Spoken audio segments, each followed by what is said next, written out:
Everybody, we are still heading home.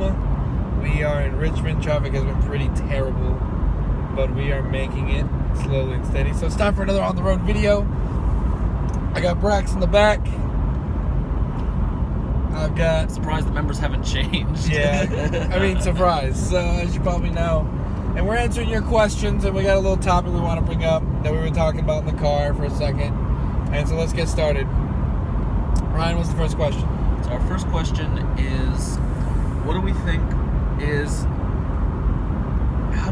that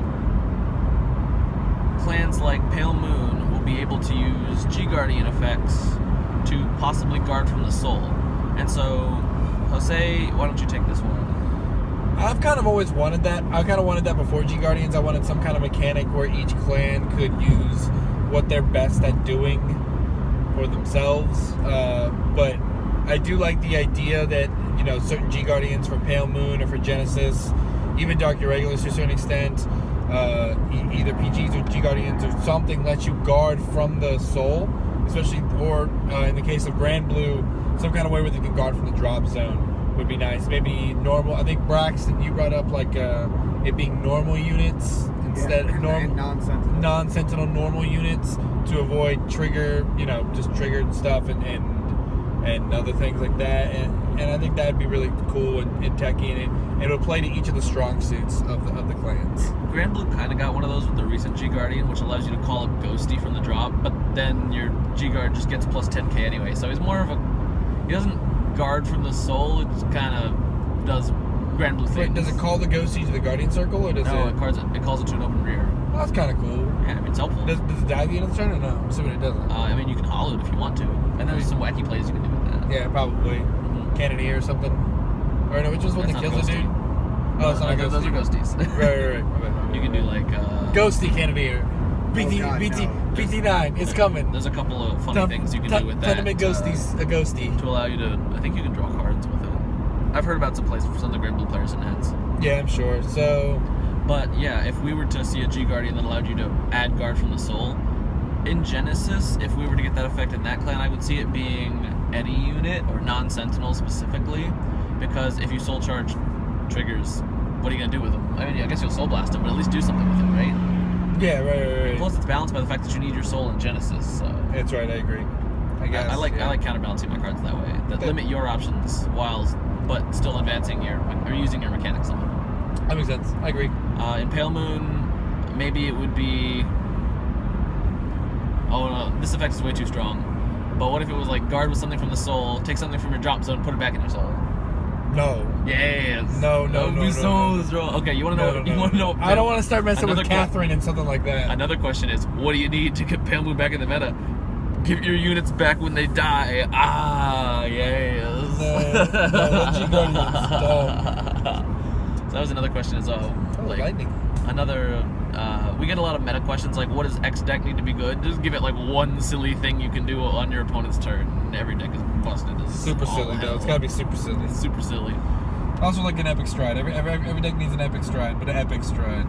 So our next couple of questions came kind of together, and they're in the same kind of space. So I'll talk about them together. What do we think? So the first question is, what do you think about the state of Commander Laurel, since it was Underwatch in Japan? I know it got hit in Japan, actually. It was Underwatch here. Yeah, it was but it never actually got banned. And do we think it should be banned? Right, but now it's back up to 4 even in Japan. Yeah. So first I'm going to hand this off to Braxton, because I know Braxton likes his Laurels. I don't even play Gameplays. But you like Laurel. No, I don't. I know you hate Laurel. Do you think it deserves to be outright banned? I mean, it's not doing anything right now, but as far as card design goes, I just hate it, so yeah. So that's the same thing I'm saying. I agree. We got another question about Silent Tom. And it's a similar thing. I don't think it deserves to be banned, but it limits design space. Ryan, go ahead. So, while neither of these clans are doing anything right now, these are still some of the most powerful effects in the game when abused. So, if Bushiroad makes more cards, they have to think about how these cards will be used.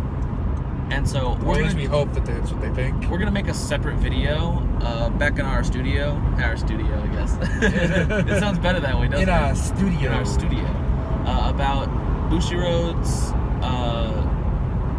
I don't want to say trimming down, more like thinning, compression of design space, limiting of design space by cards like Silent Tom and Laurel specifically. Actually, that Silent Tom question, maybe we want to do the video, but we got Laurel, so we feel like I touch on both and talk about. If you want those questions answered much more in depth, we're going to do a big, long discussion about how Bushiroad is going to need to either balance cards or eventually figure out a way to remove those cards entirely, so they can make newer cards that are either better or more balanced, so they can make more powerful cards for those two decks specifically. Because right now, all G Police has is, even at full power with 4 Laurel, they're still not breaking into the meta, but Bushiroad can't give you more cards that just do more stuff. I mean, they still gave us X-Gallop, and you can have up to 8 drive checks with that, but...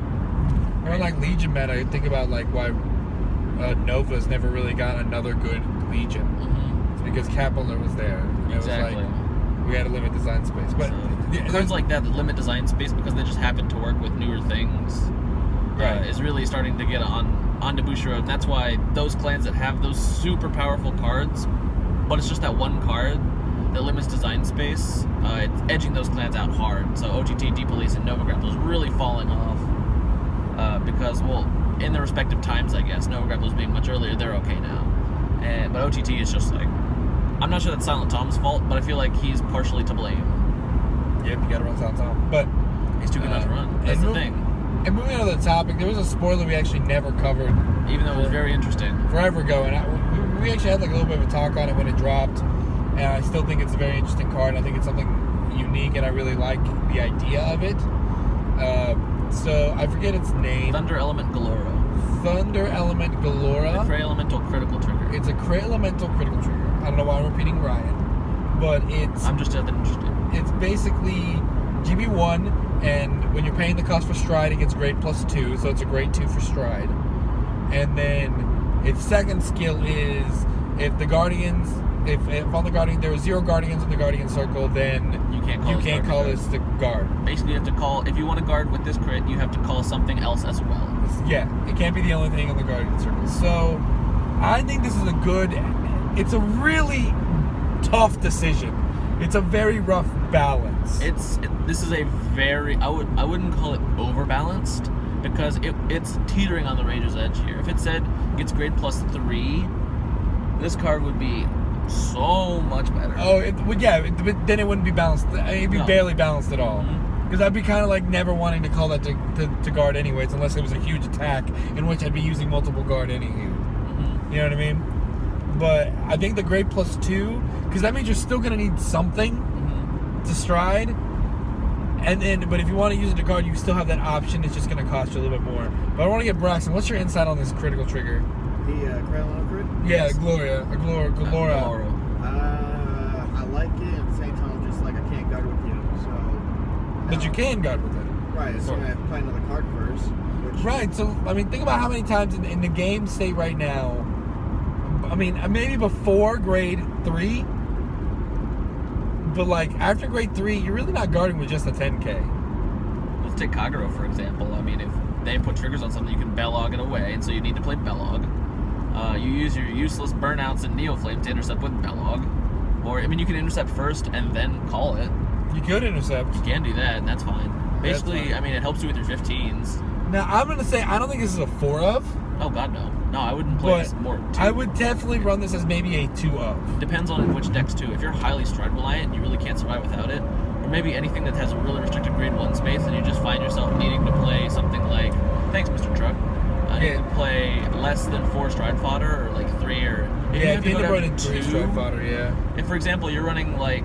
Let's take Vanguard, for example, where you run, like, sometimes 4 grade 3s, and you don't have the space to run more Stride fodder, but, oh boy, you have tons of grade 1s and 2s, then this card might actually be okay, especially since you're playing 12 crit anyway. Yeah. You don't have the 5Ks to guard anyway, so you're just, like, throwing guard out there anyway, you know? You feel me? Yeah, and like I said, I think running 2 of this is probably going to be what's going to be... personally, I think pushing to favor. It's going to be 2 or none. I don't think you're going to see 4 unless like the deck needs to Stride and never guards or something like that. Exactly. But I think that's where it's going to end up. But I think we're going to wrap this one up here. But the only way you can get involved in these is to make sure you comment down below. Now, before I was in this caveat, like somebody asked a question. It was like, what are the top 10 decks? No, we can't. There's so much to go into that. And Also, so it's now raining. It is now pouring the rain. So we're gonna dip out here. Make sure you comment down below. Check out the Facebook. Hashtag Ask Absolution, hashtag on the road, or post up on our wall on our Team Absolution Facebook page. Be sure to like, share, and subscribe. And we'll talk to you as soon as we can talk to you. Peace. Peace. Bye.